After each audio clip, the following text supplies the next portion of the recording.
¿Qué sucedió realmente con Jesús en las horas que transcurrieron entre su muerte en la cruz y la mañana gloriosa de su resurrección? Todos saben que Cristo murió y resucitó, pero muy pocos comprenden el misterio de lo que ocurrió en ese lapso oculto a la mirada humana.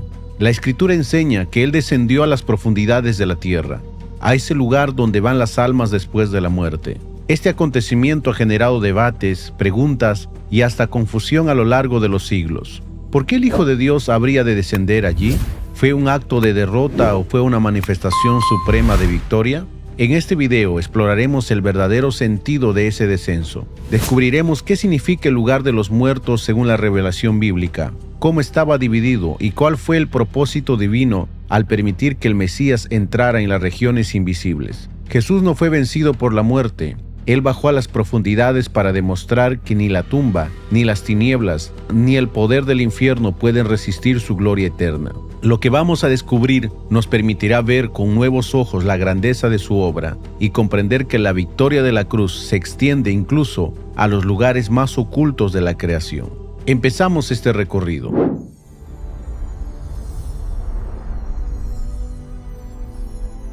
Para comprender el descenso de Jesús, necesitamos primero entender qué significa la palabra infierno en la Biblia. No siempre se refiere al lago de fuego eterno. La Escritura distingue entre varios términos. En el Antiguo Testamento aparece la palabra Seol.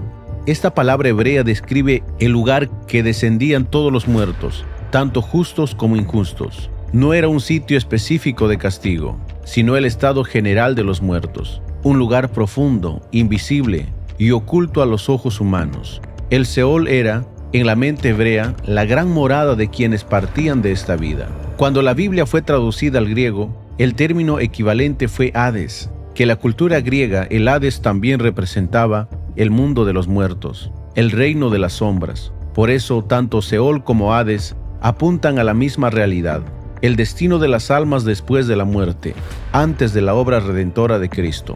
Pero la revelación bíblica muestra que ese lugar no era uniforme. Jesús, en la parábola del rico y Lázaro, explicó que en el Hades existían dos compartimientos separados: el seno de Abraham, donde reposaban los justos que esperaban la redención; el lugar de tormento, donde permanecían los impíos sufriendo la consecuencia de su incredulidad. Entre ambos había un abismo inquebrantable, así que antes de la cruz todos los hombres descendían al Seol o Hades, pero sus experiencias eran muy diferentes según hubiesen confiado o no en las promesas de Dios. Ahora bien, con la resurrección y muerte de nuestro Señor Jesucristo, esta condición cambió para siempre. Cuando Jesús descendió, entró en ese mundo invisible, no como prisionero, sino como conquistador. Visitó el seno de Abraham para anunciar que la obra de la salvación había sido consumada. A partir de ese momento, los justos ya no permanecen en espera, sino que al morir pasan directamente a la presencia del Señor. El apóstol Pablo lo confirma cuando dice que para el creyente estar ausente del cuerpo es estar presente con el Señor. Esta es la gran diferencia que marcó la cruz. Antes de Cristo, los justos esperaban en el Seol. Después de Cristo, los redimidos entran a la gloria celestial. En cambio, los impíos continúan descendiendo al Hades, aguardando el juicio final.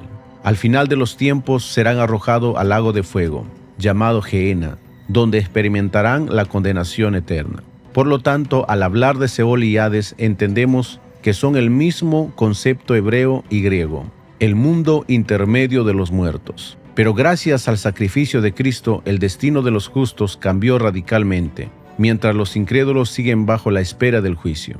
Ahora bien, el descenso de Jesús al Hades no fue un acontecimiento secundario, fue parte esencial de la obra redentora. Allí, en ese lugar invisible de los muertos, Cristo cumplió varios propósitos divinos que sellaron su victoria y transformaron para siempre el destino de la humanidad. Primero, proclamar su victoria sobre las tinieblas. Cuando Cristo murió en la cruz, Satanás y sus huestes pensaron haber triunfado, pero la muerte no lo retuvo. La Escritura dice, Colosenses capítulo 2, versículo 15, despojando a los principados y a las potestades, los exhibió públicamente triunfando sobre ellos en la cruz. Al descender, Jesús proclamó en el mismo territorio del enemigo que el precio del pecado había sido pagado y que la autoridad de la muerte había sido quebrantada. No bajó como prisionero, sino como conquistador. Primera de Pedro capítulo 3 versículos 18 y 19 leemos que Cristo padeció una sola vez por los pecados, el justo por los injustos, para llevarnos a Dios, siendo a la verdad muerto en la carne, pero vivificado en el Espíritu, en el cual también fue y predicó a los espíritus encarcelados. Esa proclamación fue un anuncio de triunfo. El Mesías había vencido.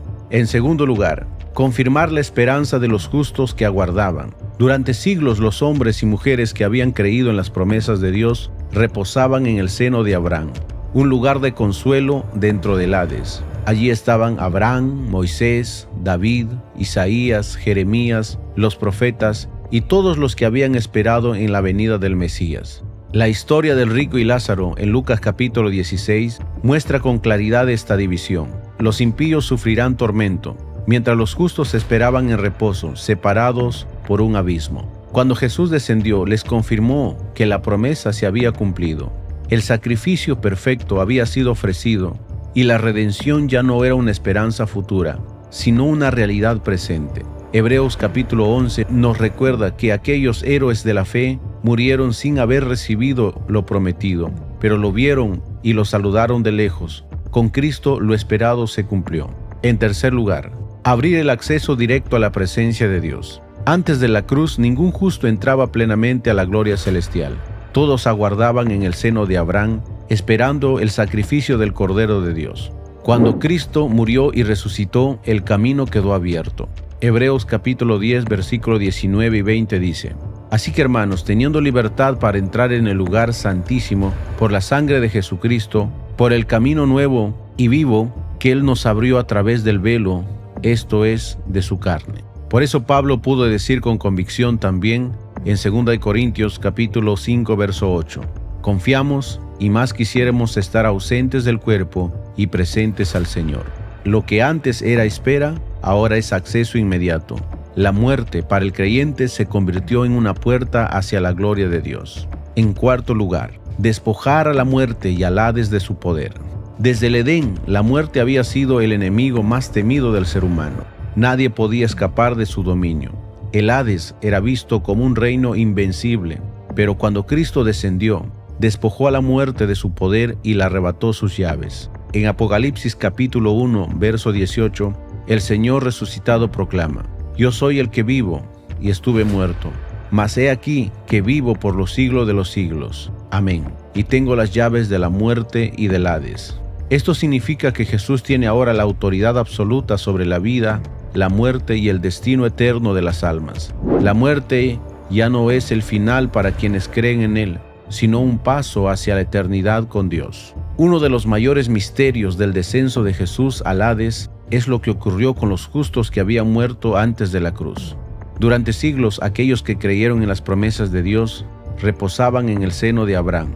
Allí estaba Abraham, Isaac, Jacob, José, Moisés, Josué, David, Isaías, Jeremías y todos los hombres y mujeres de Dios que caminaron por fe, aguardando la redención. Ellos no estaban en tormento, sino un estado de reposo y esperanza.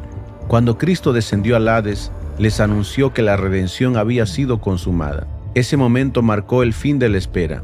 Efesios capítulo 4, el versículo 8 nos dice: Subiendo a lo alto, llevó cautiva la cautividad y dio dones a los hombres. ¿Qué significa esto?